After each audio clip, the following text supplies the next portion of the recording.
Alright. Hello. Let's turn the music down a tiny bit. And the subtitles are working. Nice. There we go. Tiny bit down. Hopefully it's okay. And we're back in this. Hello, everyone. Hello. My name is Fiona. I usually hear pronouns. I am a white woman with sort of mid-length brown blondie hair, wearing glasses and a stripy top and the classic Lucian Yak uniform that is a part of every TTRPG stream now. And this is Too Long Didn't Read Tabletop RPGs, and an accountability stream, a read-along stream in which I, myself, Fiona, will read a TTRPG that's caught my eye either from the Bookshelf of Doom or the Google Drive of Mystery.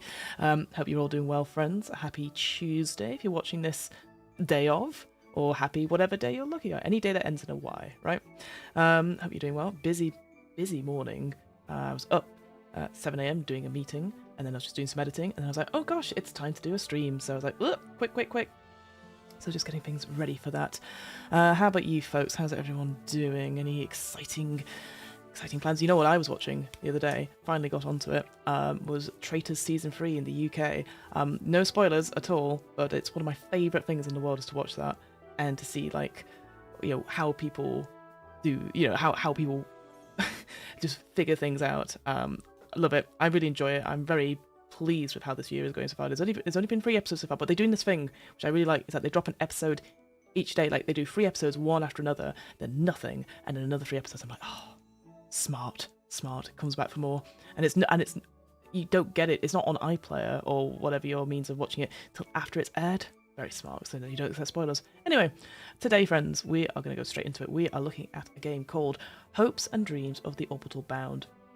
This is described as a sci-fi slice of life RPG by the wonderful Craig Duffy, who I've interviewed on What Am I Rolling before.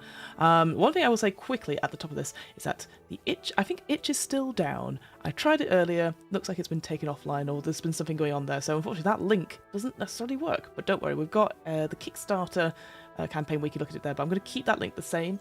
It's going to be the same in the description, so that when itch does come back up, you can actually buy a copy of it there if you would like to. There's no pressure to, of course. But yes, this is a slice of life science RPG about the everyday moments in which you just happen and when you just happen to live on a giant alien space station. It's about the challenges of living amongst the stars and breaking away from normal to follow your dream, capital D on dream there. It's inspired by books such as Becky Chambers' Wayfarer novels. I mean, I'm a big fan of, I always keep saying it, my big recommendation is always A Long Way to a Small Angry Planet, one of my favourite books all time. And what's cool about it, and I actually will recommend go listening to the interview I did with Craig, it was a couple of months ago, so mid last year, because all of his games are set in the same setting. It's called the Dyson Eclipse setting, but each of the games he creates have a slightly different mechanic, and so they tell different stories.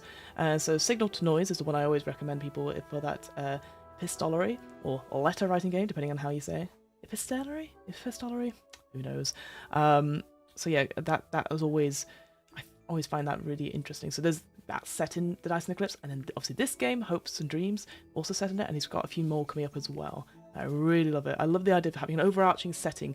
He described it a little bit like Star Wars, that idea of, like, you've got big sort of canon events, and then you've got the sort of smaller TV shows that tell different stories to the main plot line, which I thought was really good.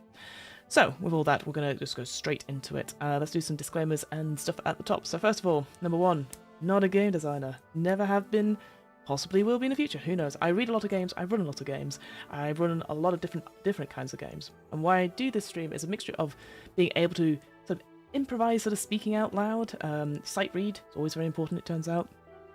And obviously getting used to just speaking aloud, and just like doing those inflections and stuff, you know, important for voiceover stuff.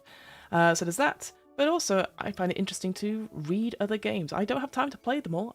And I'm not lucky enough to be in lots of different games either. So it's ones I go, ooh, what's this one about? And then maybe when I am running a game, if it's not this particular game, I can still take a mechanic or take an idea and put it into that game. So that's kind of the real reason behind this accountability stream. So there's that. I still think the music's way too loud. I don't know why. I'm just going to keep turning it down and just hope for the best. What else was there? So there's that. I've also not been sponsored by Craig or Lunar Shadow Is it Lunar Shadow Studios? Is that what they've called it? I just know them as Craig. I've not been sponsored by this. I've met Craig online. I've interviewed them and we've talked also on social media. But just to say that obviously they've not asked me to do this or anything. It just came up as always with the random number generator. So I very much appreciate. I very much it definitely was a luck of the draw, but I do obviously have some ties to it. But as a result, I'm not biased. So I'm going to be looking at this through the sort of eye of somebody who's coming to oh, what is this game? Would I ever play it? Is there anything I'd like about it or improve about it? It's a critique, not a criticism, because I know how difficult it is to create such a game, and especially if you're doing it on your own as an independent TTRPG designer. The final thing is content warnings. I don't know what this game is going to be. Slice of life sci-fi. The Becky Chambers series, from what I remember, lots of sort of interpersonal stuff, but also emotional. It's like the ordinary in the extraordinary, the ordinary people who are having an argument on the way to an airlock. It's that kind of vibe. It's not necessarily cozy, but it's like that sort of could be bad things can happen in space. And it doesn't have to be oh well, the ship's imploding. It could literally be you've fallen out with your best friend. So I don't know any specific content warnings necessarily, but if anything comes up, I'll try and flag it as it comes up. But if you're this is not for me, I need to take a moment, please feel free to come back if and when you're ready. There's no pressure to watch the game if you not watch me reading out a game, because that's all the stream is. It's just me reading a game.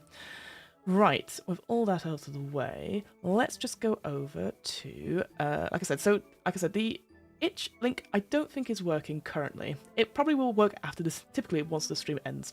But what we're going to do, we're going to go over to Kickstarter. So what I'll do, I'm just going to copy the link to the Kickstarter, and you folks can have a see if it comes up. I think my chat's working. It's very difficult to tell half the time. Restream is weird at the best of times, but I think it's been posted. Let me know if it doesn't. But we're gonna we'll get away from Big Fiona face, and we're gonna go over. Now this is a question: did I set this up correctly before we started stream? No. Of course I didn't. Why would I do that? Let's try this again, shall we? Hopes and dreams of Orbital Bound. There we go. All set up now. So this is the Kickstarter that I've just linked to. This came out last year. And it was funded by 100 backers. A very small number compared to maybe sometimes the other Kickstarters we look at. But we're going to use this as a way of looking at the copy of it, because normally I would go to the itch or the store page, and unfortunately those are down just now. So we're going to look at the marketing copy. We will start with marketing copy because it's well, what's it the game we're trying to get across here? So I'm going to zoom in a tiny bit because, good lord, Kickstarter is small, isn't it? All right. So at the top here, we've got Hopes and Dreams of the Orbital Bound. One thing I will say, what I like, and I will say this about every Kickstarter we ever look at, is that I'm very glad that this one has text interspersed with images rather than just a whole bunch of long images and then all the text at the bottom. Because there's nothing, I don't think Kickstarter is good for accessibility for that. If you have lots of cool images, it's very cool graphics, no problem with it, but it doesn't load, you're well, there's nothing here. So I'm always aware of that. And I'm sure there is a way. Again, I've never made a Kickstarter, I've never run a Kickstarter, so I don't know what it looks like, but I assume that, there's no way to add alt text into those images up top for whatever reason, and I think they should, because otherwise it's just very bad user design. Anyway, Hopes and Dreams of the Orbital Bound. Life in space. It's not the exciting adventure that the stories would have you believe. Sure, you're floating in the black, but day to day, you've got jobs to do, friends to see, and chores to complete. It's all rather normal. Life aboard the vast orbital habitats of Tau Ceti is just that. Everyday life. Until something goes wrong and takes a turn for the dramatic. Ooh. And then we've got some. So it says here, Hopes and Dreams of the Orbital Bound is a slice of life sci-fi RPG about the everyday moments of when you just happen to live on a gigantic alien space station. It's about the challenges of living amongst the stars and breaking away from the normal to follow your dream. Inspired by the Becky Chambers character-driven Wayfarer novels and Gregor Hutton's cyberpunk game Remember Tomorrow. Oh, He did tell me that at some point, Craig, so apologies. He did tell me that. It is a standalone part of the Dyson Eclipse, a growing collection of games and adventures that follow humanity as they travel to the stars and explore the mysterious megastructures they discover in orbit around Tau Ceti. Each game in the setting is designed to stand alone whilst also revealing the secrets of Tau Ceti and the gigantic arrays that orbit the star. Hopes and Dreams of the Orbital Bound feature a rotating narrator who frames scenes to introduce new PCs, showcase the growth of an existing PC, or challenge other players' PCs to using the situations and factions developed during play. Interesting, so GM-less, but sort of, but it's rotating facilitator. That's what it's not GM-less, it's rotating facilitator. Nice. All scenes are resolved with a simple 3d10 under system. Individual dice may be modified down to d8s through the use of positive conditions, or raised to d12s in the face of negative conditions that may hamper the chance of success. Nice. It's instantly, I'm like, oh, unique, different. That's quite cool. As play progresses, each character will grow, face setbacks, and build or break relationships in pursuit of their dream. As individual characters come to life or go out on the habitat and across the Tau Ceti system, continues one story at a time. And there you go, that's it. What do we think of this particular marketing copy? I think it's very good. I think this is simple. The sort of like little bit of flavour text at the top. It's nice, straightforward. It's like the back of a blurb of a book. I quite like it. It's again, it's that sort of like, here's the extraordinary, but also the ordinary. You'll notice, well, in this particular image up here, the book itself is landscape rather than portrait, which is unusual. So it will definitely be set itself different. I think what I like about it is that it says at the top, this like all you need is this little bit, right? Or even that first sentence. I think that first sentence captures exactly what it's like, right?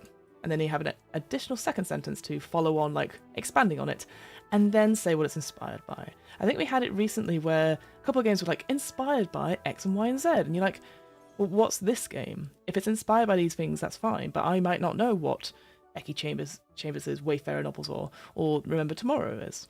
I know because it's one of the best books ever. Becky Chambers' Wayfarer novels, but you know, it is what it is. And then explaining the Dyson system. I mean, I really like that. I don't know if it's needed here. I wonder if this bit is better. Like the unique features should come up first.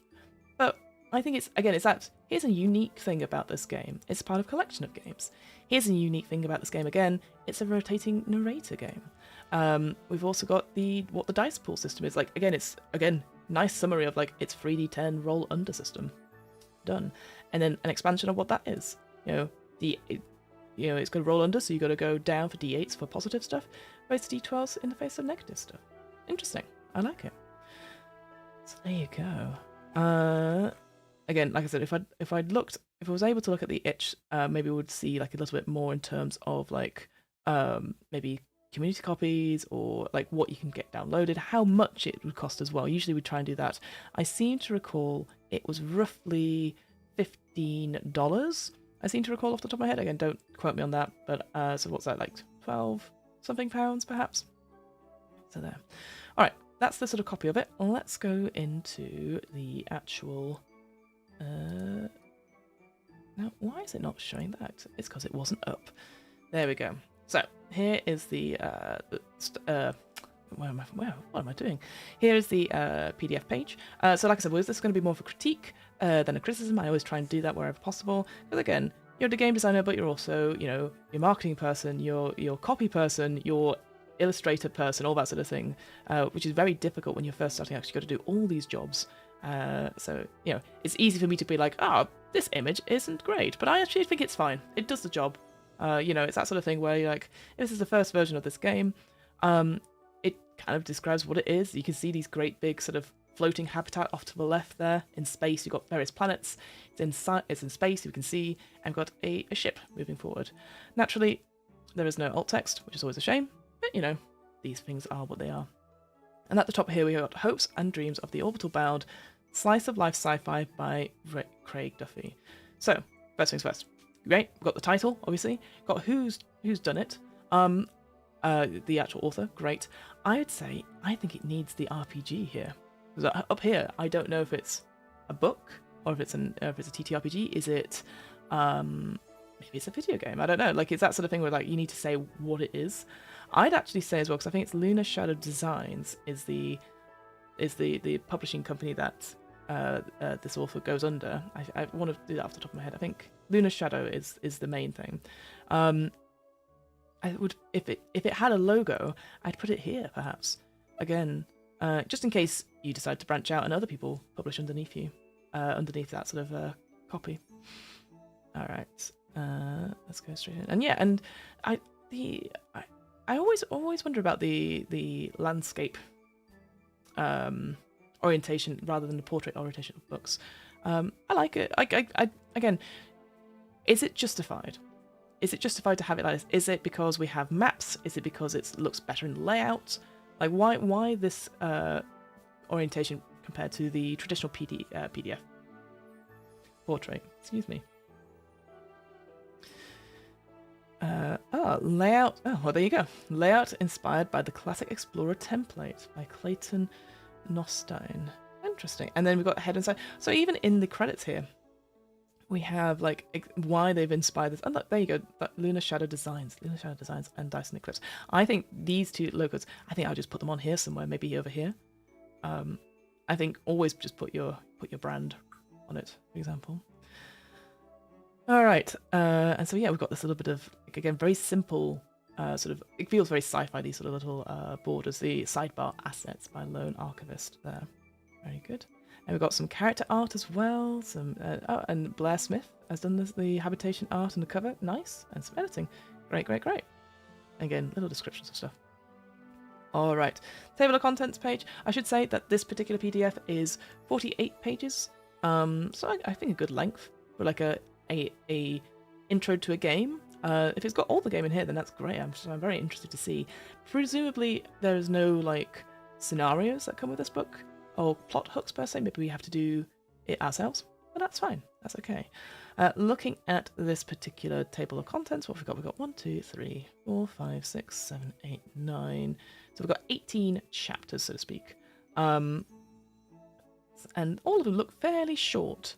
So hopefully they are sort of succinct and efficient in terms of what's in them. So it's not taking too much time to go to expand on it. Maybe it uses straightforward language, which is great. And most importantly, as everyone can see, it is hyperlinked.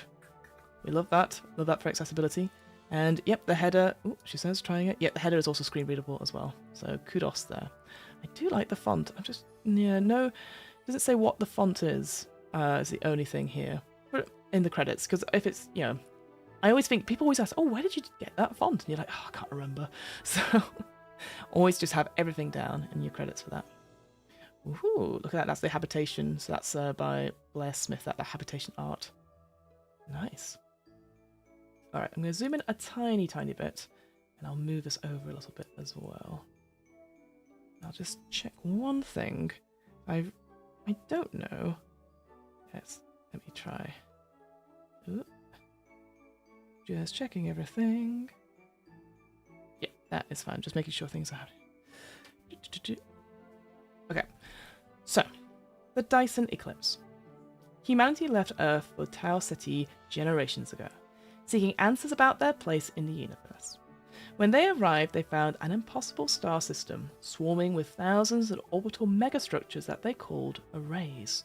As people spread across the system, the majority settled in the largest of the structure, which they named habitats. Each is the size of a continent and home to a multitude of vast artificial biomes. Whilst the population of the system has grown rapidly, they remain largely unexplored. Just one more mystery to investigate. So this is the Dyson Eclipse, a space opera setting that chronicles humanity's exploration of the arrays and the mystery of their origin. Hopes and Dreams of the Orbital Bound is a standalone slice-of-life entry to the setting that tells the story of the ordinary people living in orbit around Tau Ceti. During play, you will create a unique habitat and populate it with the citizens of Tau Ceti, each working to achieve their dream and escape to their everyday life that they've become accustomed to. Simple, nice. Again, I would use this as if I was introducing the session, just read this aloud. It does everything you need to in one. And here we've got this particular habitat has a little tag next to it which says Hab 1, presumably Habitat 1, which says Earthfall, and it looks like it's got a little motto as well. Be bold, be brave, be first. Ooh. So I like that, and I do like this little sketch image actually. I like the pen, the dark sort of colours around it. So yeah, straightforward. I like it. I'm intrigued. Life in orbit. The first generation to arrive on Tau Ceti were greeted with a mystery. Where were the creators of the arrays, and why had they called out to humanity? It was an exciting time to be alive as the inhabitants of the Generation fleet dispersed across the system in search of answers to the secrets of the array. I really like this font, actually. I think the font's very good, and I appreciate I've zoomed in a tiny bit, but actually decent sized text as well, and good use of the space. Perhaps I would maybe put an image here, but actually maybe not. Maybe it's more full-size images we need here. But exciting only lasts for so long, and now, generations later, it's just home. Sure, you could put on a spacesuit and walk in the vacuum of space, or jump into a shuttle to the next settlement over, but you've done that dozens of times. Living in a gigantic alien space station is the only normal you've ever known. And normal has a habit of becoming boring. Oh, great. Like it. I like it's that line is great. And normal has a habit of becoming boring. And you're not boring, are you? You want to play a game that's exciting. Hopes and Dreams of the Orbital Bound is an RPG about everyday people and their lives aboard gigantic orbital habitats. So that's a different way of describing like what we had in the what do we have in the actual Kickstarter? I'm just looking it up now. It said about everyday moments that when you just happen to live on a gigantic alien space station. So that's what it says in the copy here. But then in the actual book, it says about everyday people and their lives aboard gigantic orbital habitats. So they just used two different things instead of repeating it. Interesting. It is set within the Dyson Eclipse, a space opera sci-fi setting that follows humanity as they explore the mysterious arrays of Tau Ceti. Adapting mechanics developed by Gregor Hutton in Remember Tomorrow. Would be nice to have a link there, perhaps, just in case, but you never know. The game uses a rotating GM role to interweave a series of stories during the course of multiple sessions. You will need 3 to 6 players, a collection of D8s, D10s, D12s, as referred to as D8, D10, D12, 8, 10 and 12-sided dice, and note cards to record details about the world and characters. The system supports a rotating group of players that changes from session to session, with individual characters dropping in and out of focus as they strive to achieve their goals. So, yes, that space opera setting, but it feels very much like you could have Farscape, for example, that old classic TV show. God, I love Farscape. It's one of I used to rush home and watch it. I was so excited for it. And same with Star Trek or anything like that. You're all on this together. So each episode, each session, doesn't have to feature your character. You could be a background character. Whilst the rules assume you are playing within the Dyson Eclipse, they are easily adapted to other settings, including many famous media properties. I've just said like 2 of them. Ooh, it says here on the side, in the sidebar, if you wish to create a harsher world for your PCs, consider setting your game on a small remote colony. Alien, anyone? Hadley's Hope? So, the habitats themselves. So the bulk of humanity resides within or around the habitats, 6 gigantic arrays that are spread out across a single common orbit. Each is over 1,000 kilometers, as is measured along their largest axes, and lie at the heart of vast constellations of arrays. So they're very close to each other, not too far out. Within them are artificial biomes, cities nestled in spaces between hull plates, large and cavernous voids open to the cold of space. The entire population of the system could reside in just one and still not uncover all they have to hide. Despite this, many communities have spread across the system, settling its planets, asteroids, and biomes hidden within smaller arrays. A small number even continue to reside aboard the homesteads, the vessels that carried their ancestors to Tau Ceti, and the final ties anyone has to old Earth. Nice. Excuse me, coughing away there.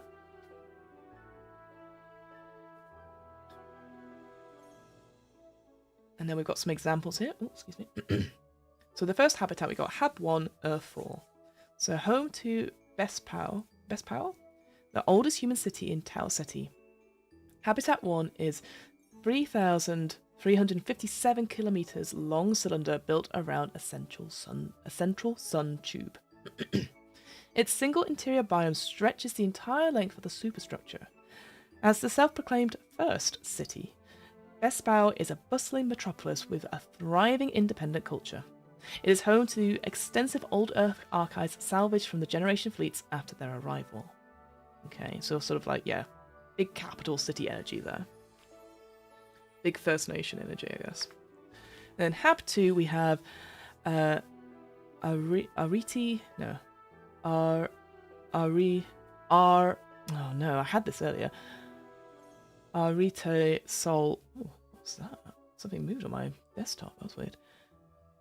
Ariti Solas. Aritia Solas, okay. Ariti Solas, a miniature Dyson sphere built around an artificial star whose solar activity mimics that of Tau Ceti. The Habs first settled by a large number of command officers from Generation Fleet and maintained strong ties to old Earth traditions.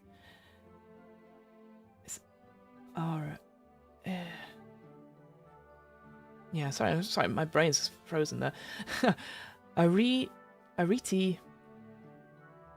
Solas has the largest individual naval fleet in the system, kept in check but only by the alliances of its neighbours and the peacekeeping forces of Xeno Archaeological Protectorate.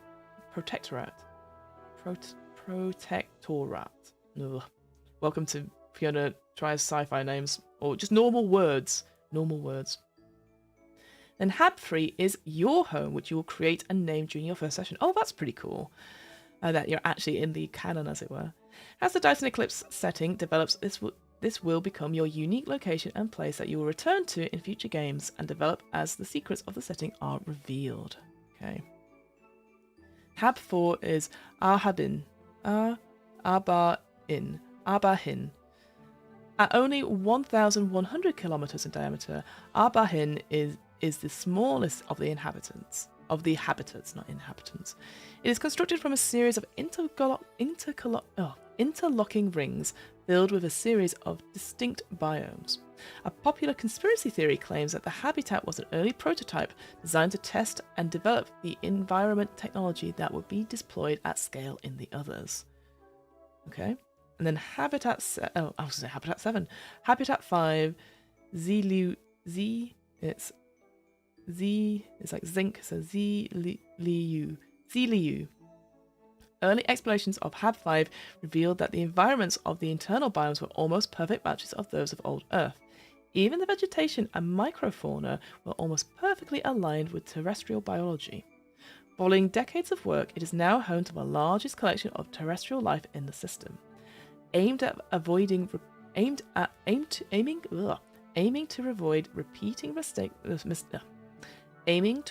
repeating the mistakes of the past, access to the interior biomes is prohibited to most of the population who reside on the surface settlements at the poles of the cross-shaped structure. Oh, that's quite cool.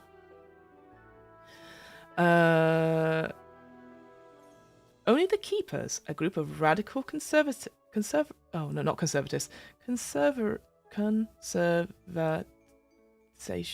It's conserving, isn't it? It's conserving the world, isn't it? Conservatists.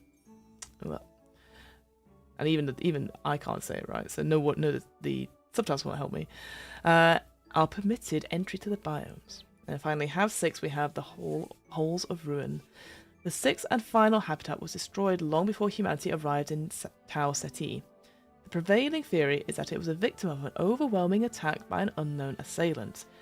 How the other habitats survived unscathed is just one of the many unanswered questions. The Xeno Archaeological Protectorate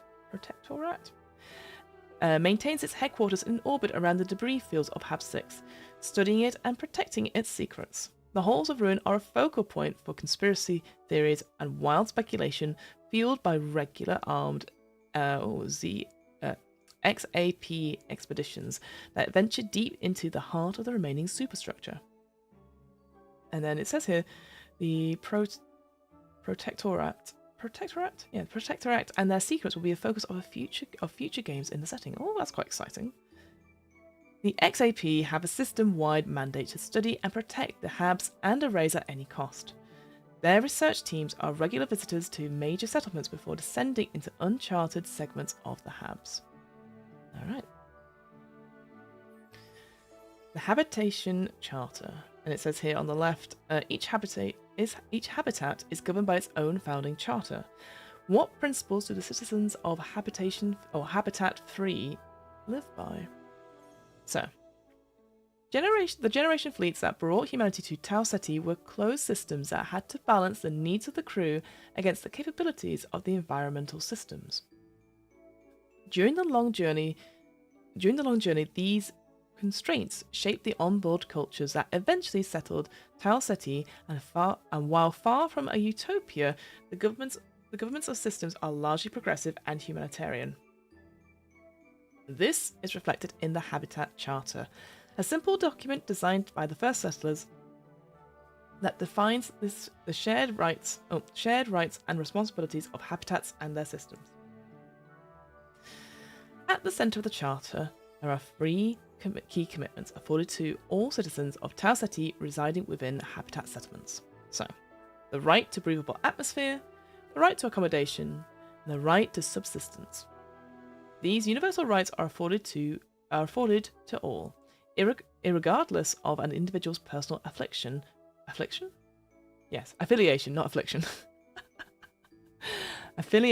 and each habitat pairs these rights with different collective responsibilities, such as taxation or mandatory civic duties.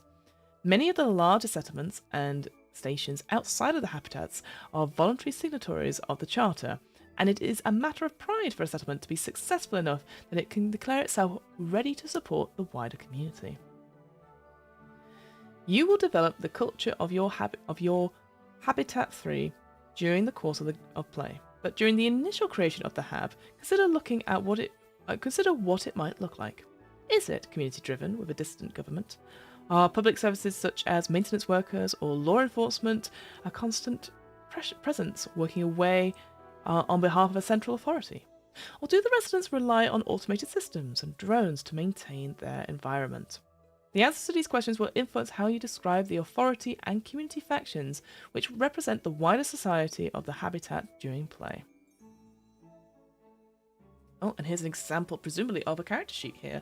And it's screen readable as well, which is good. It looks very simple and straightforward. At the top here, it says identity, and it sort of gives like a name, presumably a sort of like background of some sort.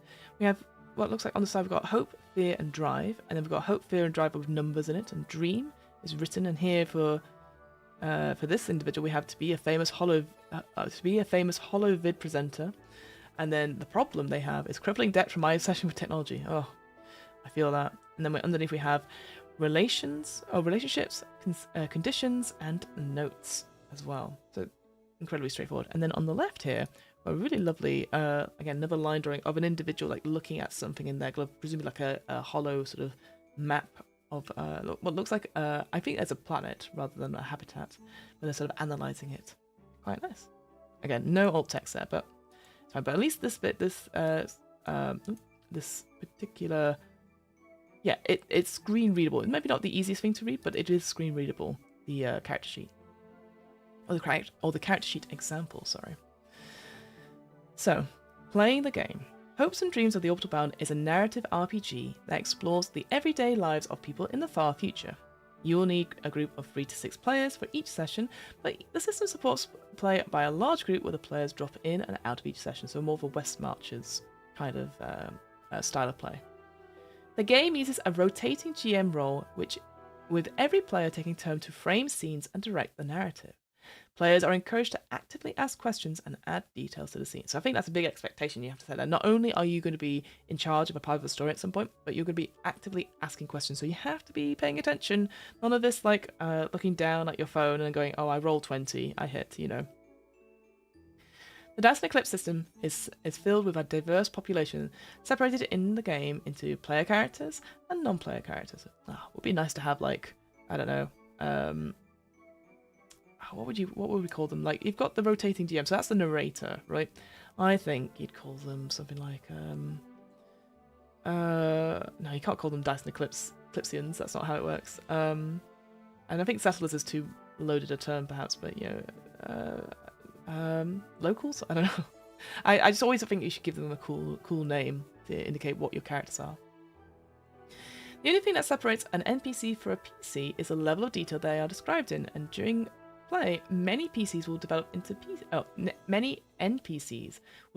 PCs as they become central to the story. Each player controls a single PC at a time, while the rest are held in a shared pool.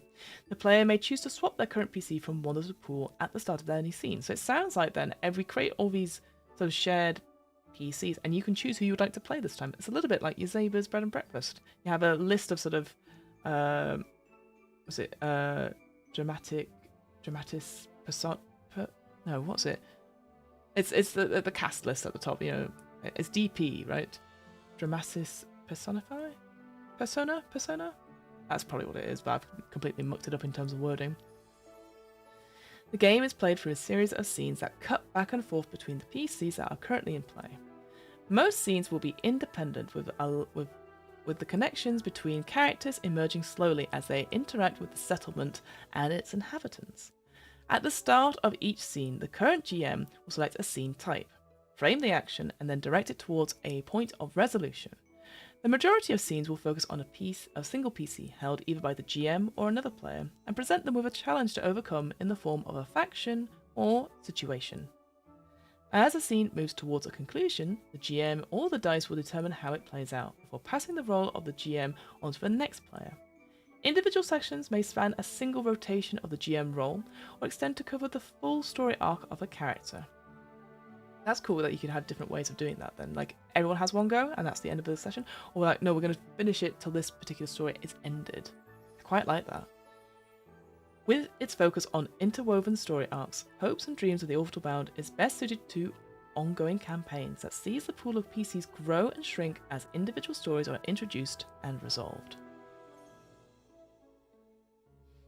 Principles of play. So as you play through each scene in Hope and Dreams of the Orbital Bound, follow the following principles as you select and frame them. The principles will help you incorporate the larger-than-life sci-fi elements of the setting into the story as you explore the personal stories of the citizens of Hab 3. I think that's quite important there, right? So again, it's that tension between the ordinary and the extraordinary, and you want to make sure that you get a good balance of that there. On the left here, we've got another image. Which one is that? Is that Hab 2 then? Sorry, I'm going to go back through. Hab 2... It's the largest... No, is that... Yeah, that's the sphere. So this is Hab 2 here. That's quite cool. Like, again, it's like almost like a Death Star-like individual. And you can see on top, they've got all these different... Oh, yeah, there's settlements on the different polar things. And that's the... was it the star it was set in the middle? Yeah, artificial star whose solar activity mimics that of Tau Cetes. So yeah, so like, oh, that's pretty cool, isn't it? It's a pretty cool image of like two halves of like almost like a tennis ball, and in the middle of it is just a sun. So I really like that image. I think that's really cool. Oh, I'm gonna do it. It says here, Hab 2, RT, isn't it? RT Solas? It's like RT Solas. Proof that the power of creation itself may be tamed and put to use. Yes, IRT Solas. Yeah. IRT Solas. Yeah, we'll get there. Sorry, words are not my strong point. Dream big and then zoom in. So, when framing a scene, start with the environment and the enormous structure that form the backdrop to the characters' everyday lives. Populate the habitat with advanced technology on a scale that dwarfs characters, and then zoom in, shifting it to the background as you bring their personal troubles and lives to the fore.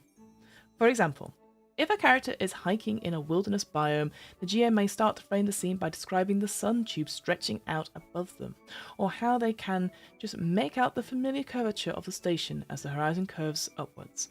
Zooming in, the GM might describe how the character is marching towards an airlock embedded in a nearby cliff, unable to enjoy the scenery because they are arguing with their parents on a hollow call. See, that sort of tension between ordinary and extraordinary. We all relate to arguing with parents. What we might not relate to is hollow calls so much, but FaceTime is a thing, all that sort of thing. There we go. Make the future normal. So this is another principle here. So while the lives of the characters may be extraordinary to us, the reality is that for them, the events of the game are merely a part of their normal lives. Wearing a spacesuit, interacting with gravity, defying drones, or watching a friend depart on a spaceship may not be daily occurrences to people living on the Habs, but they are common enough to be considered ordinary events. Using this principle to ground the lives of the characters in the world and make the challenges they face appear routine, despite being surrounded by all the technology and circumstances that are far beyond what we are. Hang on, this is a very long sentence, that's why I'm struggling with it. So use this principle to ground the lives of the characters in the world and to make the challenges they face appear routine, despite being surrounded by technology and circumstances that are far beyond what we, as players, may ever experience. Whew, long sentence there. But yeah, it's something that I would probably bring into improv quite a bit as well. This idea of how do we ground ourselves, for sure. Okay.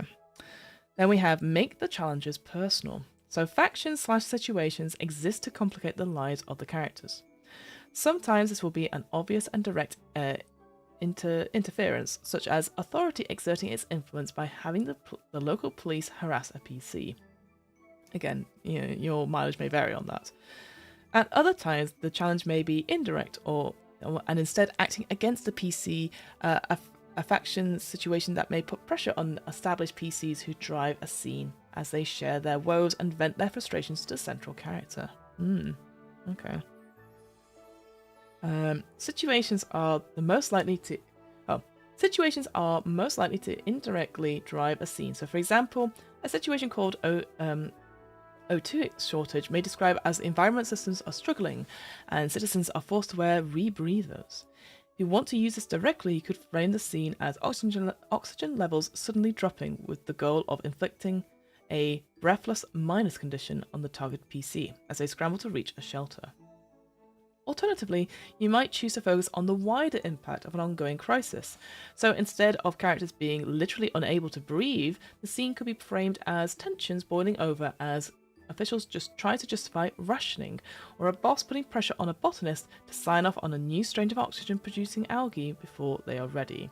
So I like that. It's different ways to interpret the prompt of O2 shortage there. Personal, wide, and then different ways. It's not just like they can't breathe, which again, your mileage may vary on that, and you might want to check in with your on session zeros if you're like, hey, in space, I do want to be able to breathe. I don't like that, I don't like the idea of suffocation or something like that. When framing scenes, don't be afraid to describe and explain the connection to the faction/situation from the player's perspective before exploring how it affects the PC. So, for example, the GM might start with, I want a scene about the O2 shortage situation and how a black market has sprung up as a result. Hanu, you have just come off a shift when Mika, a trader you know, approaches. They're carrying 2 Atoms cylinders, the gauge is empty, and they are smiling at you. So there you go. It's that at the top, here's what we're going to do. Like, again, flashing that to the players. And there's different ways of doing it. Improv also does that as well, where you can have it, like, this is what we're going to do, like, straight at the top so everyone's on the same page, or you discover it through play. I think it's like it says here, don't be afraid to describe the scene. I think that's fair, because sometimes you're like, oh, I'm not sure where I am, or something like that. Always ask questions, always explain what you're doing, and then you can have a quick conversation about check-in and going, is this where we want to go? So I think that's always important, rather than just like, I don't know what's going on. And it's carrying on the example here. So this sets the scene, turning the abstract situation into a personal problem for Hanu. As a minor NPC, Mika has no stats, and when it comes to picking up the dice, the GM can just use the current influence rating of the O2 shortage situation. And after framing the scene, follow the final principle below, and make the goals of those involved clear. Okay, and then the final principle here, it says, state goals openly and upfront. So when framing a scene, the GM must clearly state the goal of the situation, PC... Oh, hang on. Say that again, Fiona. You must clearly state the goal of the PC/faction/situation driving the action. Stating it openly and upfront ensures that the aim of the scene is clear to everyone at the table, and makes it easier to direct the narrative towards an endpoint. Yeah, we're not sort of wobbling about all over the place.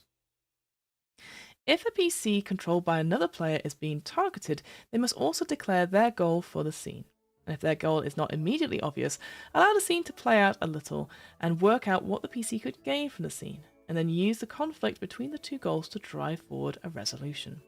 So, for example, in our scene with Hanu and Mika, the GM may continue, and you know they just want something. Their goal is to try and convince you to siphon some air from the emergency reserves. They'll be making some money, and the situation will gain the positive condition of rampant profiteering. If they get enough successes, they'll also hit you with a negative condition of accomplice, as you will get drawn into the black market. This makes the GM's goal clear to everyone at the table, and is now up to Hanu's player, to decide how they will react and what their goal will be. I think this is interesting, yeah, because this is like even being more transparent. Like, I'm going to roll in front of, I'm not going to use my GM screen. I'm just going to tell you that the DC is this. I think I don't do this often, make it as clear as this when I run games, but maybe I should. Maybe I should make it more transparent. It doesn't necessarily break the immersive because we can still play through the scenes, but it just highlights, what the scene is about, what action it is, what the goal is, and then the consequences, both good and negative in this particular one. I'll take a quick drink. Okay. Ah, there you go. The background populations of Battlestar Galactica or Deep Space Nine would both be ideal for anthology play. Thought so. I was like, yeah, this feels Deep Space Nine-ish, doesn't it? So, anthology play. While Hopes and Dreams of the Orbital Bound can be played as an ongoing campaign, it is best suited to intermittent anthology play that supports smaller stories in the larger setting of the Titan Eclipse, or those of your own creation. When run this way, the Hopes and Dreams of the Orbital Bound builds a secondary supporting narrative that focuses on the ordinary people in the background of a primary, more traditional adventure. This play can be used to develop a home base that characters return to during downtime or between missions, and highlight how it changes in response to events occurring in the wider world. Anthology play works best by slotting the game into gaps of the narrative of the primary story. So if a player or two can't make a session, then cut back to the habitat and focus on the lives of those who get left behind. Think about how events in one game affect the characters in another. Is it distant news, stories that will be forgotten by tomorrow, or has it thrown their routine into turmoil, forever altering the future of the Hab? As an alternative to playing out an entire session, you may choose to play out one or two rounds of Hopes and Dreams of You may choose to play one or two rounds of Hopes and Dreams of the Orbital Bound at the start or end of a session of the primary game. Oh, that's quite interesting. Like, rather than instead of, you could just like bookend it. This gives players an opportunity to warm up and ease themselves into the setting, or slowly step back from the world by shifting to the lower stakes of a slice of life game. This can be especially useful following a particularly tense session where everyone may benefit from the opportunity to unwind a little before they return to the real world. Interesting. So rather than, say, having a debrief and maybe go through like a bleed document or something like that, so again, that sort of like separate yourself out, you sort of do a gentle step out into a different character and step out again. I like that, because I think then it's almost like then like viewing your character's actions again, but from a different lens of somebody else in that setting. I like it, and I like the idea of anthology play. I don't know of any other game that I would be like, yes, but I guess the only other game I can think of, I mentioned it earlier, was Yuzaba's Bed and Breakfast. That idea of like, picking up new characters each time. Oh, hello. Okay, great. The chat is working. What's it? Simux says, similar to how I'm trying to figure out with my DM style, implementing tarot, that is what to expect for individual characters. Oh, sorry. Implementing tarot, so tarot cards, this is what to expect for individual character accession as far as focus. Ooh, I like that. I love that idea of giving, like, not an agenda per se, but like, here's your focus, here's what you're thinking about, and that maybe a player or you as a GM is like, okay, so here are 3 cards. Interesting, and you could take or leave them. I'm a big fan of like giving prompts and rolling randomly on tables and stuff. Interesting. Violence and safety. So living on the habitats is largely peaceful. Violence, however, is not unheard of. The inhabitants of Tau Ceti are only human, and while they strive to avoid the mistakes of the past, they are far from perfect. Tempers flare, rash decisions are made in the heat of the moment, and consequences must be lived with. Here's the thing. I can't remember what Craig said to me in the interview now, but I think it's very human coded in that sense of like we're all humanoids, so it's not like we've got alien species or lineages here. But I don't think. But again, it's that sort of thing where you could do the Farscape element, or you could do just obviously Star Trek, Deep Space Nine, that sort of vibe of it as well. But I think because even Becky Chambers' Wayfarer series, you had lots of different incredible alien lineages and heritages, and I just really like that. So I think I wonder if that's the thing. Would I introduce this game as everyone is human, or would I allow or open it to having I think from what I remember Craig said, this is aimed at the sort of human perspective, but it doesn't mean to say that there can't be along the line other aliens popping up and stuff like that. I think he said like he's always having to be careful about what he writes because obviously he wants to make anything backwards compatible and canon. It's just because I just thought it said they're only human is an interesting thing, because I'm thinking like you have like Vulcans and all that sort of thing as well. That's just what's just popped up. Violence should be handled in 2 ways during a game. So at the start of the game, the group should discuss the extent they wish it to appear in your story. Is their settlement typically calm and untroubled? Is it new and remote, with the peace a carefully balanced illusion? Discuss the extent to which violent conflict directly affects the lives of the characters and how much you are willing to accept in a scene. And remember, while violence is central to many RPGs, it's not the focus of hopes and dreams of the Orbital Bound. Your aim during play is to tell the story of ordinary, everyday lives. When discussing the role of violence in your game, you must also decide which safety tools you wish to include and come up with an agreement as to how to handle the undesirable content. So this is interesting. We're 12 pages in, and now it's talking about safety tools. Again, I'm all for it, perhaps. I mean, it's called violence and safety, isn't it? I think it's good to have. I think this is a good time to talk about it. I mean, some games obviously start it right at the beginning, but I think it's quite nice to be like, here's what the vibe of the game is, here's what we're thinking of, and obviously we're going to talk about violence now. I think it's just giving those themes rather than just assuming that you know what kind of game it is. I like that. It's like, here's a primer.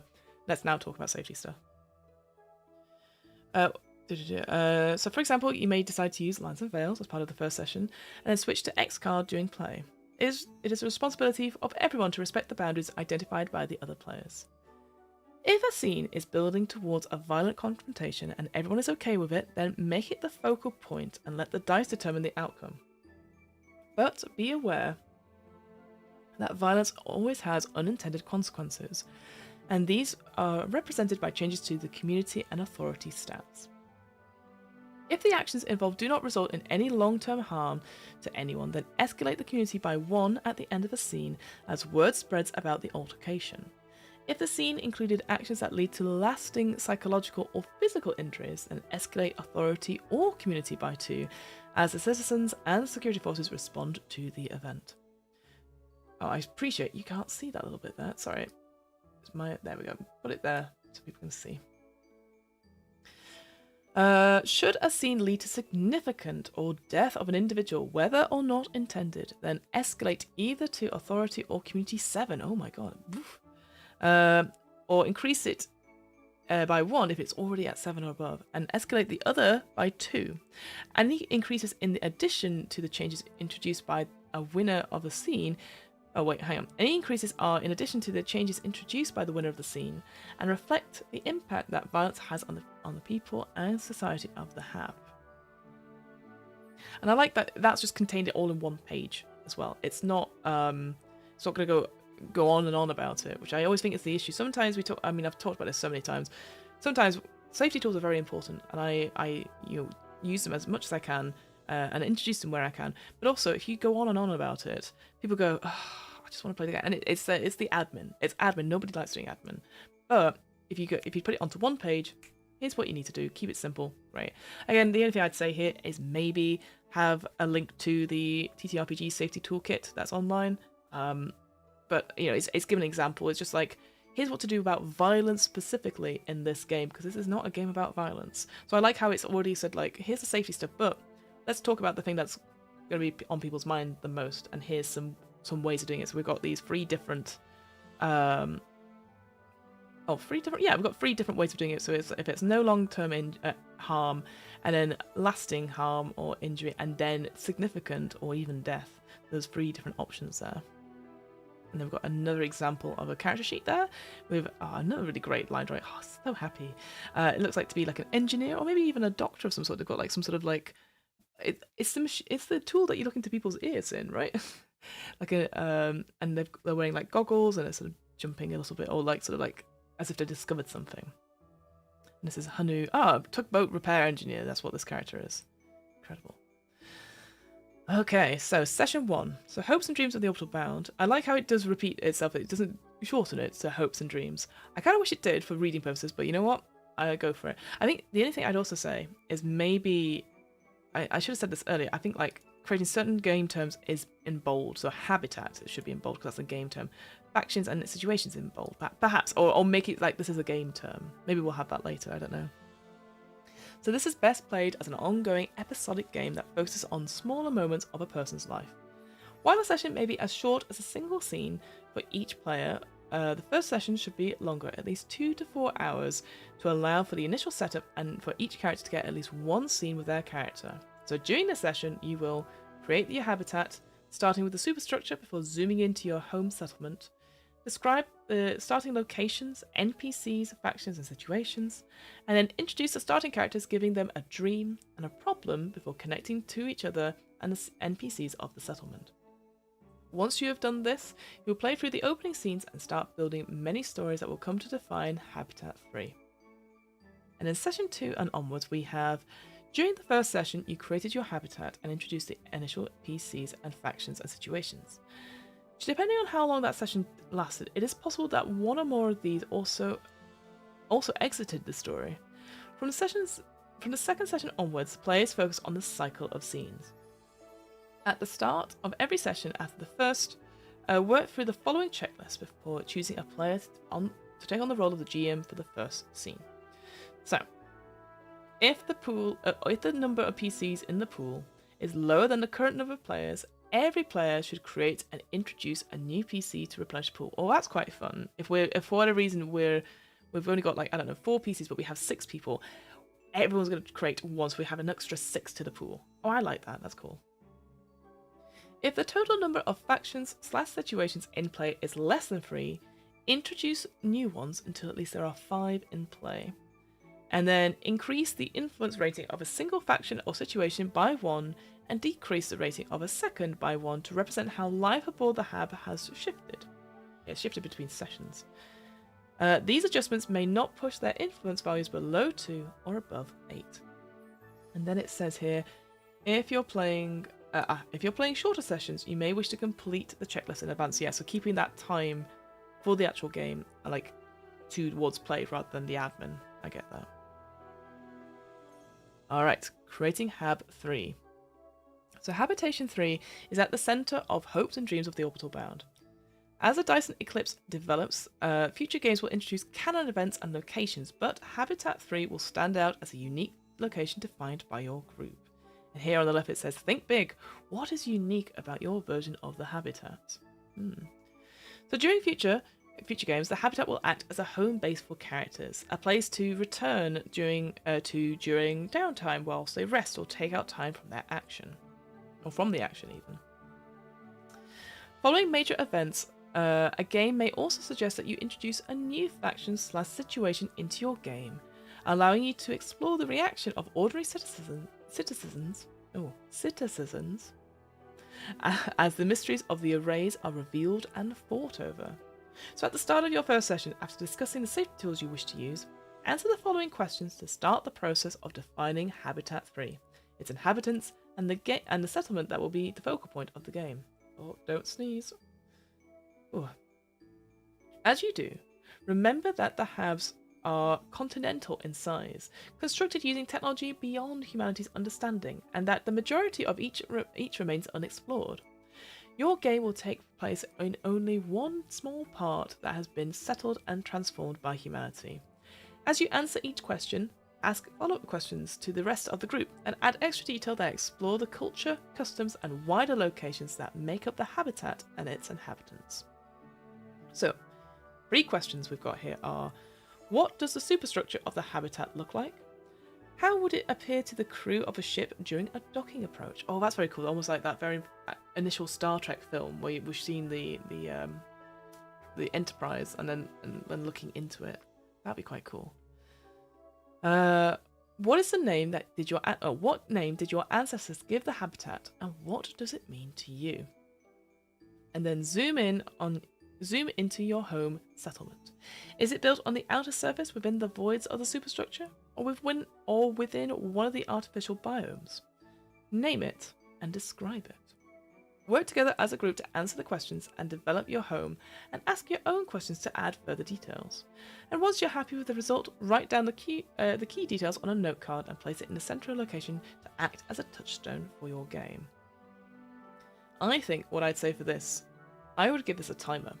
Right, I'd give it maybe about 10 to 15 minutes to create habitation. Like, again, because otherwise you could spend too long or too little creating it. And it feels like this is an important part of the game.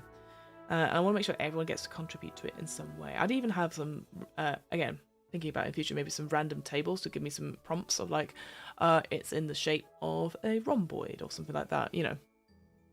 I'd be up for that sort of thing myself. Then location and minor characters. So after defining the habitat, you will need to create the settlement and neighbourhood where the majority of play will take place. Zoom in and discuss the location and environment. Answer the following questions to develop the settlement. Ask follow-up questions to clarify answers and expand on aspects you find interesting. So here, this is us zooming in a little bit.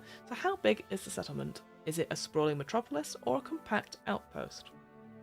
Does it have a defining architectural style? Oh, I wish Hamilton was here. He'd give us some examples there. How would a visitor describe it as they approached it for the first time? Again, maybe I'd set like 15 minutes to talk about this a little bit. Or like everyone gives like one landmark that they could put in, for example. So after describing the core features of the settlement, take turns to name and describe a featured location. Oh, this is the landmark thing I was thinking of. This should be somewhere that you want to see cropped up during play on a regular basis. Think about its purpose and the people that can be found there. When describing a location, try to avoid anything larger than an entire district. And remember that you can always introduce new locations during play if you want to zoom in even further. Excuse me. And then we've got an example up here which talks about University campus, but then we've got Dorm Complex 4. So again, zooming in. Write each of these locations down on separate index cards with a name and a short description. After each player has taken a turn to create a location, pass your index card to another player and ask them to introduce an NPC who can often be found here. The NPC should have a name and a basic description, but avoid adding too much detail, as these NPCs should provide the starting pool to help you build scenes around. And it says, locations have no mechanical role, but tie each NPC to the world that you are creating. Like it, yeah. So here I'm guessing it's going to say like University campus, you got professors and whatnot. Let's get rid of you, my friend, the block list there. Don't need more viewers. Later during play, you will introduce new NPCs. If they appear in multiple scenes or interact with more than a single character, add their name to one of the location cards to cement their place in the world. You may even choose to elevate them to a full PC if they prove particularly interesting. Oh, look at that! These sort of interconnected rings. Habba Inn. Visit 100 worlds in a day. I love it. I love that. The image of it. This looks like 6 big rings. Yes, 6 big rings and tiny rings all interconnected. I love that. And we've got some links here to like the cycle of play and the factions and situations in the next couple of pages. So factions and situations. The final step in creating your settlement is to introduce the factions situations that are present. These represent the groups and events of the wider world and are used to challenge the PCs. Going around the group, each player should introduce and describe a faction situation that is active locally and could have an impact on the lives of the characters. They have a single stat called Influence, which ranges from 2 to 8, and may acquire conditions and relationships in the same way that PCs do, but they don't start with any. When introducing a new faction situation, write their name on an index card and roll a d8 to determine their influence, re-rolling ones, because yes, it's between 2 and 8, isn't it? You may wish to add a brief description of their goals for the factions or how they affect life on the HAB, so for situations. There are 2 special factions that are always present, Community and Authority, which start the play with influence ratings of 5. Once every player has introduced a starting faction or situation, it's time to create characters before moving on to the standard cycle of play as described in the cycle of play. Okay, so if we've got, I'm just trying to think, we've got initial HAB, locations and minor characters, and then faction situations. So that, I think that's 45 minutes. If I'm giving like 10 to 15 minutes for each one, and then presumably characters should be, hopefully, you know, touch wood, should be about another 15 minutes as well. So that's an hour to character create, not necessarily including any talk about like safety tools and whatnot at the beginning. So maybe I'd be a bit more strict on, I don't know. I think an hour is good, but I think, again, it's setting that expectation about how long does it take to create all this stuff. And yeah, it said like at the beginning that first session is going to be a little bit longer because you've got all the setup. I think just making it clear before you begin that we're going to take an hour, then we're going to take a break, and then we're going to start the game. So, creating characters. So over the course of the game, you will have the opportunity to create and control a wide range of characters, but during the initial setup, each player will only create 1. How are we doing on time? Well, okay, another half an hour? Okay. Each player controls a single character at a time, and the rest exists within a shared pool. Players may swap their current character for one from the pool at the start of each scene. Oh, interesting. So you don't have to commit to one right at the beginning of the game.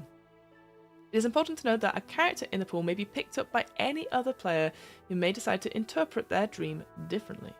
If you wish to direct the entire story of a single specific character, then you must hold on to them and lose the chance to take control of another character. So yeah, I think, again, setting that expectation at the top. So you can play your own character through and through, and you should let everyone else know that. But you won't be able to play with others, and that's that. So I like that. Player characters are defined by the following collection of attributes. We have identity, dream, and problem. So identity, the name and physical appearance of the character. Citizens of Tau Ceti are descended from all nations of Old Earth, and while some retain ties to their ancestors' cultures, many new ones were established during the long voyage. You may wish to leave a step until after you discovered what is important to your character, as represented by their dream, problem, relationships, and conditions. So those are the extra. There's 5 things in total then. Dream. Every PC has a dream, and the ultimate goal of play is to help them achieve it by overcoming challenges life has placed before them. Life in Tau Ceti may not be perfect, but the citizens of the habitats are regularly encouraged to improve their lives, driven by a societal desire to create a better world than the one that their ancestors left behind. It says here, a dream may represent a lifelong ambition or simple goal that is currently out of reach. A dream should be an achievable goal that will require effort, time, and luck. A character's dream is not fixed. You may decide that the challenges they encounter during play are leading them down a different path. At the end of a session, you may rewrite the dream of a character you currently control to reflect this new direction. Problem. Everyone has a problem. I know that feeling. It might be something small in the grand scheme of things, but to you, it's the biggest issue in the world and it's holding you back. Eventually, during your exit scene, you'll have to confront it, but for now, it's just there, looming in the background. Describe your character's problem and add it to their card with a starting rating of 8. For example, Felicia Drake has the problem of a little bit of typo there, that's fine, spending too much time on civic duties rather than her own goals. The rating of 8 makes it feel insurmountable, but during play you will have the opportunity to reduce your problem rating down to a minimum of 2 as you work through the issues associated with it. You may reduce the rating by settling it in as a scene goal and winning the scene, or spending extra successes on it after winning the scene. Your opponents may choose to raise its value in the same way, reflecting your day-to-day experiences, making your problem harder to overcome.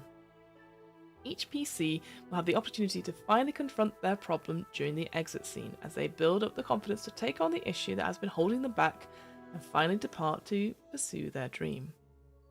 And then we have Hope, Fear, and Drive. So each character has 3 core abilities that you will be rolling against during play. You've got Hope, Fear, and Drive. These values will increase and decrease on a regular basis, representing your current ability to overcome the challenges, and these are placed in your way.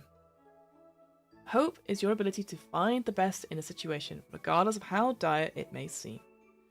Fear represents your ability to overcome the worries and the doubts that hold you back.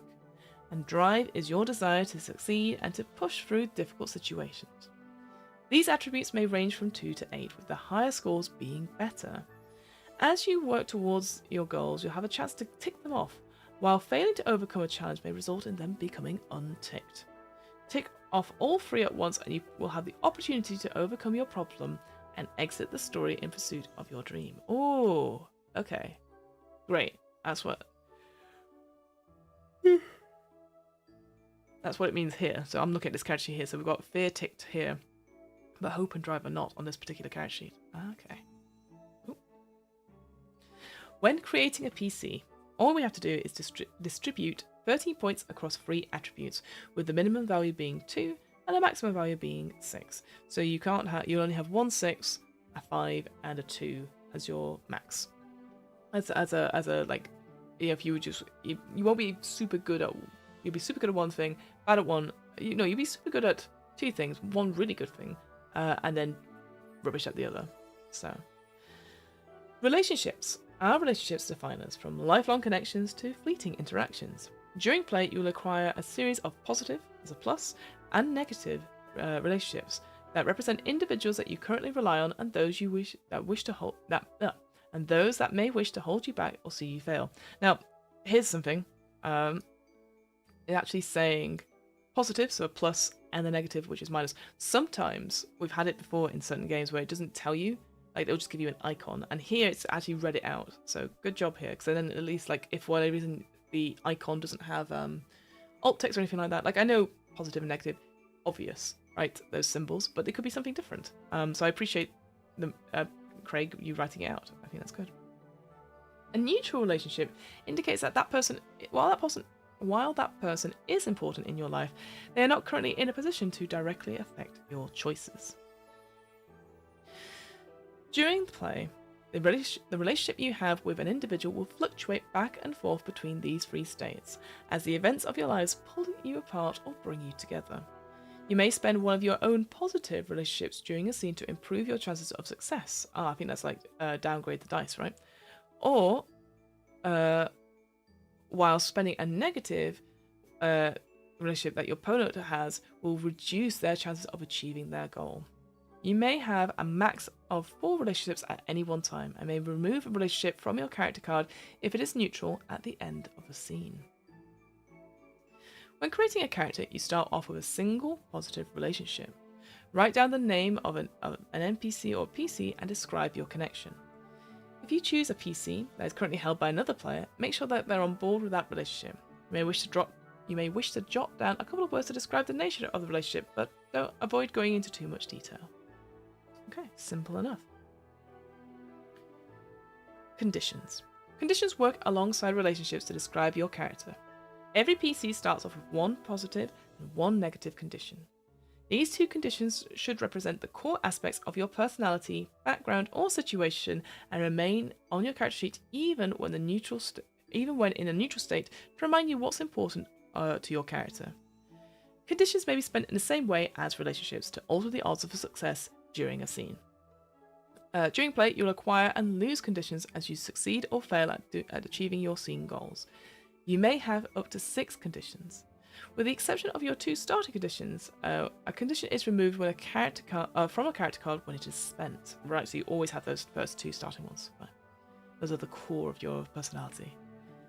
Conditions will often be more specific than the examples provided below and should be driven by the events that have occurred during play. So, for example, loved up following a moment of romance, or zero-G sickness after undertaking an emergency spacewalk. So we've got some examples here. This is what I wanted before, some more examples of like what where we pick like what the shape of the habitat is, or like some location, or like some names for locations. So here we've got stuff like rich, happy-go-lucky. That's always positive to be rich, huh? Loved, braved, energized. Negative, we've got broke, scared, confused, humiliated, overwhelmed, etc. Alright, then moving on to factions and situations. So these represent the wider world and are used to challenge characters as they go about their day-to-day lives. To use a faction or situation as the current GM, identify how they may present a challenge to the PC at the centre of the scene and use that to build towards a point where this outcome is uncertain. Every faction and situation shares the same 3 components: a name, a brief description, and a single attribute called influence. Influence represents the ability that they have to affect the habitat as a whole and the impact they may have on the populace. And it says here, when creating factions and situations, think about their goal and how they will affect life on the habitat. So again, it comes back to that proactive role-playing thing. So if your players want to do X, Y, and Z, it goes, well, maybe we should have certain factions that are their interests are indirect conflict to. As with the attributes of PCs, influence will increase and decrease throughout the course of play. If you feel it is necessary, rename the faction and situations as this occurs to indicate how their importance is changing. Oh, nice. So they're not just stuck like that. Factions/situations may also acquire relationships and conditions, which may represent their assets, describe their strengths and weaknesses, and highlight the individuals most closely associated with them. When rolling for a faction or situation, you'll compare all 3 dice against the current influence, with rolls equal to or under counting as successes. If their influence rating ever drops to 1, then they are eliminated from the story as they lack the ability to affect the world. The PC that achieves this earns a story point for doing so, in addition to any other bonuses they earn by succeeding during that scene. They will also exit from play if their influence reaches 9, having been permanently changed the habitat. Ooh, interesting. Briefly narrate how the situation has changes for everyone, making a note on the habitat-free card, or the hab-free card you created in session 0. I like that. So it's not just like they're insignificant, they're so important, it's just our world now. Think about the long-term effects the exit may have and use it to introduce sweeping changes if the entire group agrees. So, for example, an oxygen shortage, which is a situation, could become permanent and result in everyone having to wear full vacuum suits when moving between buildings, whilst the builder's disciples, which is a faction, may become ubiquitous and the de facto religion of the settlement. Ooh, interesting. Alright, factions. So factions represent the larger groups of people who have influence within the settlement, or even the hab as a whole. They may be concerned citizens, so like neighborhood patrols, criminal gangs, cooperation, or even just a group of individuals. Got drunk workers. Factions wield influence throughout the actions of individual NPCs, or their actions as a group. As such, by demanding unreasonable prices for their wares, sending threatening messages, or just hassling the PCs. There are 2 special factions which are always in play. We have Community and we have Authority, which starts with influence ratings of 5. Community represents the general population, the people you cross paths with on a daily basis, and faces you recognise even if you might not know their name. Authority represents the structures of the habitat governance, so from bureaucrats and administrators through to security forces and politicians. Whilst their importance to the story will rise and fall, they can never be permanently overcome. So if their influence drops to 1 or reaches 9, They are removed from the remainder of the session and then return with influence 5 next session for a changed better or worse. Interesting. I like that. Rather than like just making it more and more controlled, so like they're always resetting for the next session if they get to either of those two extremes. Then we've got situations. So situations are ongoing events that are outside of control of any single group or single individual or group. A situation might be a criminal wave, political unrest, unusual weather, or gravitational fluctuations. Situations act against the PCs by placing them in difficult positions, such as completing important work while suffering from low-level hypoxia, during an oxygen shortage, or avoiding being mugged during a crime spree. They may act directly on the PCs, so becoming the target of a pickpocket, or indirectly, being hassled by passengers whose ship is unable to depart due to a grav storm. And it says here, a single situation may affect each PC in very different ways. And they've got another example here. Oh wow, look at that image there. Like some sort of like, are they like some sort of like hollow? Are they? They're not flying. Are they flying? It looks like they've got like some sort of like wings or something like that. Like almost like fey-like. It says here like xenolinguist, engineer, and dancer is this Gabrielle character here. Interesting. It's nice to see different examples throughout the book. I like that. Okay, so we've got the cycle of play. I'm just checking on time. Cycle of play, resolving scenes, scene types. I don't know if we're going to get through all of them. That's the problem. We've got some. Then we go to tables. Okay. What we'll do the cycle of play, at least. So I think that's the main bit. And then we'll end it there, I think. Or we'll do resolving scenes if we get to it. And then we have to finish, unfortunately, because I've got to go and do stuff, unfortunately. So, and can people see it? There we go. So Hopes and Dreams of the Orbital Bound is played through a series of short scenes using a rotating GM role. During the scene, the current GM will target one of the PCs currently in play, either their own or another player, and choose a scene type for them. Most of the scene types will place the PC in a difficult situation for them to overcome, with the dice deciding the final outcome. Once the scene has been resolved, the GM's role is passed to the next player until each has taken on the role. This is one cycle of play, and it repeats for as long as desired. A full session may last several cycles, whilst an anthology session may only last 1 or 2 cycles before you move on to your primary game. There are 3 different roles during each scene. We have the GM, the primary player, and the supporting player. The GM is responsible for picking the scene type, framing the events that are occurring, and choose the PC that is at the centre of it all. The primary player controls the PC that is the focal point of the scene. This character may be held by the GM, so during the intro, growth, confrontational, and exit scenes, but most of the time the GM will target a PC that's held by another player, so during the challenge scenes. Interesting, so we've got 5 different scenes there. The rest of the group are supporting players. The GM may ask them to portray a minor NPCs or ask them questions to add flavour and additional details to the scene. So you're not constantly role-playing. I like it. With multiple GMs, it's difficult to plan ahead, so instead try to build on prior scenes and events. Let's yes and that. Yes, absolutely. The role of the GM. So during every scene, the GM is responsible for choosing the type of scene and then framing the events that are occurring in it. After narrating the opening and introducing the challenges that are present in play, they will target a PC that is currently in play and direct the scene towards a point of resolution. The GM may choose to ask supporting players questions or take on the role of NPCs if they feel it would enhance play. When a player takes on the role of a GM, they should give every player, including themselves, a chance to swap their PC for one in the shared pool, pick a scene type and identify the PC at the centre of the action, outline the scene and introduce the scene goal. This may be a challenge resulting from an existing faction or situation, or a PC's personal objective. If they choose a confrontational scene, then after framing that scene and challenging, they should ask another player to take on the role of a GM during the scene and pay them 1 story point. Let the scene play out. adding additional scenes and direction as necessary to bring it towards a conclusion or a tipping point where the dice will determine the outcome. As the scene develops, the GM and primary player may choose to spend conditions or relationships by introducing them into the narrative, modifying the dice in their pools as they do so.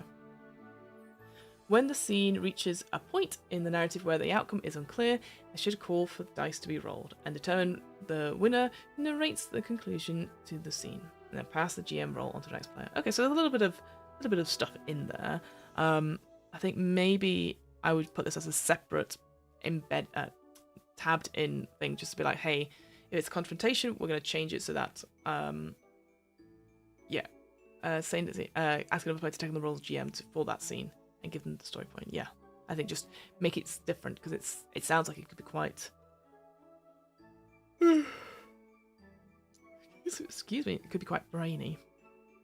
Okay, scene goals. So every scene is centered around the goals of those involved. These represent what the faction, situation, or PC hopes to achieve. So, for example, the GM representing the situation of Gravity Storm in brackets 4, so that's its influence, may have a scene goal of scare Hanu during her piloting lesson, with the mechanical impact of reducing her fear attribute by 1. During the game scene, Hanu's player declares that their scene goal is to gain my pilot qualification, represented by the positive condition plus qualified. So in the event that players tie for a number of successes on both sides, obtain their scene goal. In the above example, they pass their test but are shaken by having to fly during the storm. If a player declares that their scene goal is to remove a negative condition or relationship, then it may not be spent during that scene. So, for example, if Hanu players started with a negative relationship with their piloting instructor, they may declare their scene goal is to impress them and remove the negative condition. As it is the scene goal, the GM representing the Gravity Storm may not spend that condition during the scene. Interesting. They've sort of locked it in. Ticking off attributes. So the ultimate goal of each character is to depart from their mundane, everyday life to just pursue their dream. And to do this, they must tick off each of their 3 attributes, so hope, fear, and drive. Their controlling player must choose an exit for their next scene and may no longer be the target of a challenge or a confrontation scene. Ticking off all 3 attributes is a process that will take time, as factions and situations may choose to untick an attribute as their scene goal or spend successes to do so. Spending conditions and relationships. So conditions and relationships are used during play to increase your chances of success and decrease your opponent's odds. So to spend a condition or relationship, GM or primary player must be able to describe how it affects the current narrative. A positive condition or relationship may be spent to gain advantage for the character, faction, situation that you're currently controlling. Describe how it is beneficial to you during the current situation, and spending a positive condition results in it being removed from the card. Yes, we know that, except when it's one of your 2 starting ones, whilst a positive relationship becomes neutral and remains that entry unless you wish to sever the relationship. Then replace a D10 in your pool with a D8. And I guess it's vice versa for negative. So if you choose to spend a negative condition, ask it how it works against them in a situation, because it's on the opponent's card. And it is lost whilst a negative relationship becomes neutral, and then they must take a D10 from the pool and replace it with a D12. It's just, I see. So you just upgrade or degrade 1 D10. Spending conditions and relationships is a back and forth process that involves the GM and the primary player. Supporting players do not roll dice and may not spend any relationships or conditions, though they may make suggestions. So there's no helping here. There's no assistant mechanic. Okay. Spending a condition, you must give the other player a chance to respond before spending another. If you're unsure, ask them directly if they wish to spend one or whether you can spend the next one. If you're short on conditions or relationships, make them gaining them the goal of a scene. I like that. That makes sense. That you're not giving them, you have to search them out organically. So once a D10 has been replaced by a D8 or a D12, it cannot be changed again by spending another condition or relationship. The only way to change these dice is to spend a story point. Okay. And look at this. Ziliu. I love that. Oh god, it's such a great, like, again, another example. I like how I've seen all these. You know what? I would love to see an example of them all together, or maybe on the back of the book, all these different habitats. Story points are special bonuses earned by players that may spend them to benefit their current PC. They represent the potential for a difficult situation to suddenly improve, or an unexpected change in the odds for a PC, faction, or situation. It says Hab 5, our ancestors squandered the gift of life, and we must not fail it once more. And we have an optional rule here at the bottom, which you can't see, and I will move it. Spend 1 story point to gain an additional success. Okay, interesting. Let me move this back. So you may earn story points in three of the following ways. So as a GM, when choosing a challenge scene and targeting a PC held by another player, so that's when you give them a story point. Oh no. Oh, I see. You gain a story point that way. Right, I understand. So as a GM, when choosing a challenge scene and targeting a PC that's held by another player, from another player, when they choose a confrontation scene and ask you to take on the role of a GM, or by incorporating a mundane event into a scene following a roll on the twist tables. And story points may be spent in 3 ways. If you are a GM and choose a challenge scene, you must pay another player 1 story point as a reward. Immediately before rolling to replace a D12 or a D10 in your pool with a D8. Oh, I see. So you could. So if you already have a D12 in your pool, can you then spend it to be a D8? And you can spend up to 3 story points that way. So yeah, you replace your whole pool with D8s. To add a bonus D10 to your pool, you may only take this action once per scene. If you control the PC, then you may assign 2 dice to a single attribute and count the successes from both. If you're controlling a faction/situation, then all 4 dice are assigned and compared to the influence. Interesting. So you can pick and choose then. You may not affect an opponent's die pool using story points, only your own, and story points are not lost if you swap characters at the start of a scene. So it's session got. Okay. All right, let's do the resolving scenes. So I feel like we've not talked about the main mechanic, which I know this is what it's going to talk about, but I'm just trying to work out exactly this bit. To replace a D10, a D12, or so does that mean you always have a D12? Oh wait, of course you can. That's right. Sorry, I remember now. It says here, where is it? Yeah, because you would spend a condition to be like, okay, I'm going to give you. I want to spend your negative condition, so it goes from a D10 to D12, and you go, okay, I don't like that. I'm going to spend my story point to get that D12 to a D8. That's what happens there. I remember now. Okay, resolving scenes. So as each scene develops, it will reach a point where the outcome is uncertain, in brackets with the exception of introduction scenes where no dice are rolled. In order to determine what happens next, the GM and the primary player roll the dice. The GM and the primary player start with a pool of 3 D10s, which they may have modified during the scene by spending conditions, relationships, or story points. After the makeup of both pools are final, the roll is made and the dice are assigned to attributes and successes are counted. Oh, I see. Okay, so if the GM is representing a faction, they assign all their dice to the influence rating. Each die that rolls equal to or under counts as success. Right, so we're not adding them together, it's literally the individual values. And here I see what it's going to say. The primary player must assign 1 die to each of the 3 attributes of hope, fear, and drive, comparing the value of the die to the value of that attribute. If it is equal to or lower than that value, it counts as a success. They may only assign a second die to an attribute if they spend a story point to increase their pool to 4 die. I get it. Right. Yes, I understand. The winner of the scene is the player with the most successes. If they get their scene goal for free, except in growth scenes, and decide the outcome of the scene and may spend any spare successes, the difference between their total and the other players, to gain additional benefits as described in the individual scene types. Interesting, so you get different bonuses depending on the different scenes. In a case of a draw, both players obtain their scene goal and narrate the conclusion together.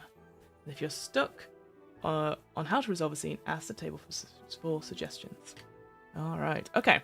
That makes more sense now. I get it. Interesting. They've got another character there. A very sultry looking character in what a great sort of half coat. Love that. Okay.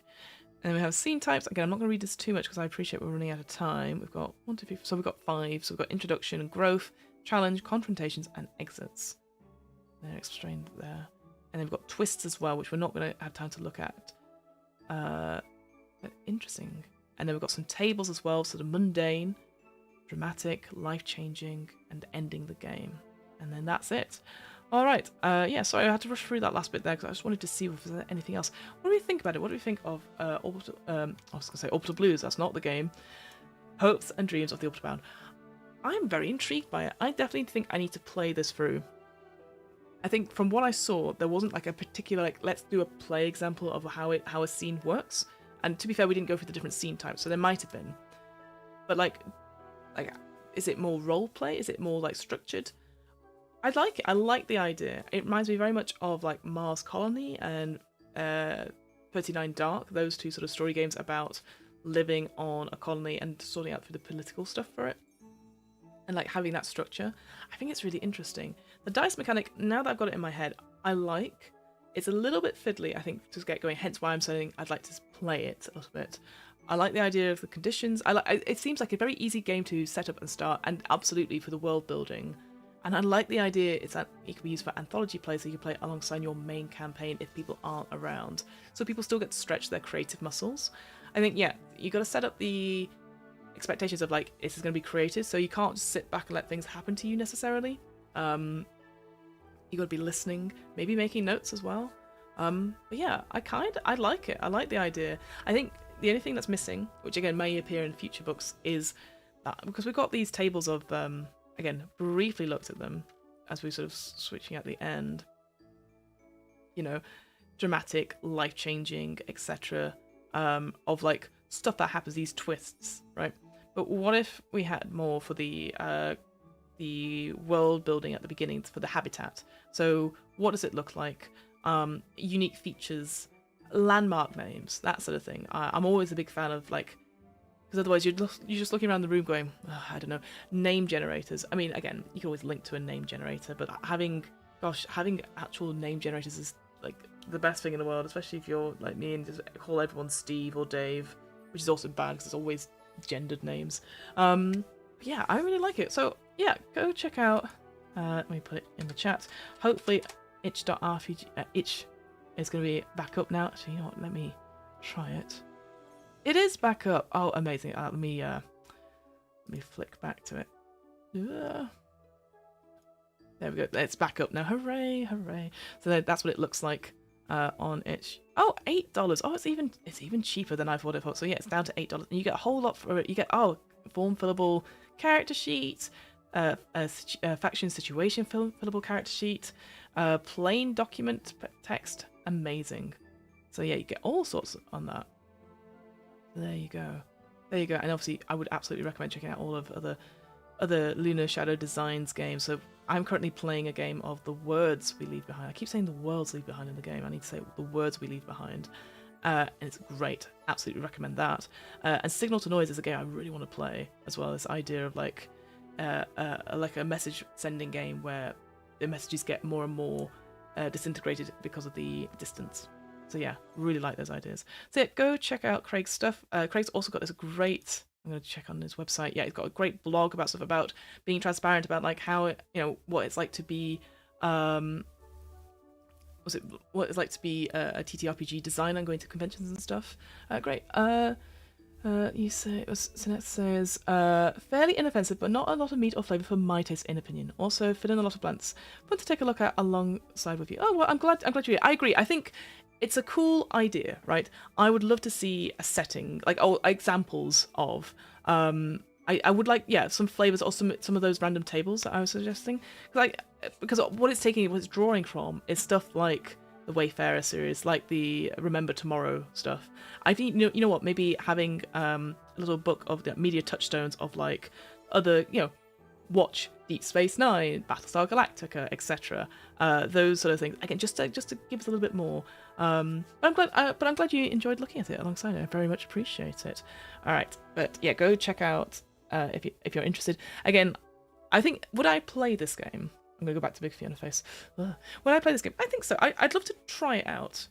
I love games that are like focusing on. I keep going on about ordinary, extraordinary. I love that. That's one of my big things in improv. Everyone's always like, spaceship, and they're like, whoa. And I'm like, no, it's like you're having an argument because the captain's missed your dinner again. You know, that sort of thing. So yeah. So I think I would try it out. I don't know how it would. I'd like to try it out with anthology play. I'd actually like to try it out. I know this is going to sound really silly now, but like, it's a sci-fi setting. It's the Dyson Eclipse setting, right? You could have it as a high fantasy setting as well. Maybe it's like, again, if you're doing your D&D campaign, like, what about those villages you've passed? You know, those remote settlements, you know, in Icewind Dale or in Chult or something like that, and then use that to make characters. And so I think. So you don't have to limit it to sci-fi, in case you're not playing sci-fi right now, because I know high fantasy is still like hot topic at the moment. Although Mothership maybe changing things. Daggerheart. That's the thing. If you want something, maybe you'd use Daggerheart and then use this alongside it. So I think you could use this system along any side of genre of games. So there you go. All right, friends. Let's see if you've enjoyed this. Come check out What Am I Rolling? Twice monthly tabletop RPG one-shot podcast. It's something that I've run. We have just released Under the Autumn Strangely. That's gone out on all the podcast feeds now. A great pastoral horror game, which has got, again, one of the most, it's sort of, I say immersive, more devised theatre than anything else. Really good fun, really enjoyed it. Please go check that out, and go check out the game by Graham Gent, Under the Autumn Strangely, on his itch. We've got some other ones coming up just now. I was just editing the Words We Leave Behind game, or the first part of it. I'm hopeful we can finish that off soon, because that was really good. So there's that. If you're like, Fiona, no thank you, check out the DM's Book Club, a weekly book club podcast talking about some Dungeons & Dragons, and discuss how we might include them in our role-playing campaigns. We've had what did we do? We talked about Dritz recently. We've got some more recording. I'm recording later, actually, which I'm very excited for. We also got this week, tomorrow. Sorry, it's Tuesday today, so Wednesday tomorrow. Our next episode is going to be on artisan tools. We've got the wonderful Shahig from the One Shot Network, who's come to talk to us about why she really loves the tools and like homebrewing tools and like how making it important to your game, all the nitty gritty stuff. And it was a really, really good conversation. So yeah, keep an eye out for that, because as I'm sure like many people out there, I go, tools? When am I ever going to use Mason tools? When am I ever going to use Glassblower's tools? I'm just going to take Thieves tools and be done with it. Turns out there's a lot you could do. Do you want it in your game? Maybe. But it made me think about things, which is always good. Always think about things. What else we've got coming up? Let me look at the old schedule. We have Thursday we've got Into the Odd. Look at Into the Odd for our TTRPG. Too long didn't read TTRPG. A sort of OSR type game. I'm just going to read what it says here. It doesn't give me a good quick overview, but yeah, Into the Odd, which I'm looking forward to that. And then next Tuesday, we've got No Thank You Evil, a Too Long TTRPG stream. Excited for that. That is a tabletop game of creative make-believe, adventure and storytelling. It's aimed at a younger audience, so that'll be quite exciting. It's a game of make-believe for creative kids and their families. No Thank You Evil. Nice. I'm looking forward to that one. And then we've got a rescheduled Hunted, which is a folk horror game on the Thursday. And yeah, we've got pretty much all up till February, which is nice. I'm looking forward to that. And yeah, so that's a lot of TTRPG streams coming up. We also have, at the end of this month, I think I've said this before, but I am now part of the RP Geeks, which is a wonderful TTRPG group. Myself, Sharmony and Emily, and we're going to run some more, we're going to run games on the internet for fun, and you're invited along too.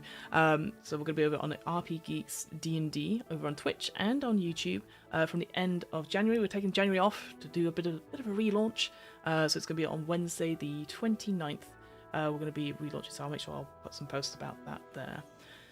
All right, team. Whew, knackered. But hey, good to be reading with you as always. I hope you're doing well wherever you are. I hope wherever this finds you, you're having your own slice of life. Maybe don't go towards the airlock. Yeah, I have nothing else to say. I'm going to be rambling for the rest of it. But thank you so much. We'll see you back on Thursday for Into the Odd for our Too Long Didn't Read TTRPG stream. And all that out the way, I'm going to find the end of stream button. There it is. I'm going to wave awkwardly until I turn off. So, see you later, guys. Much love. Bye.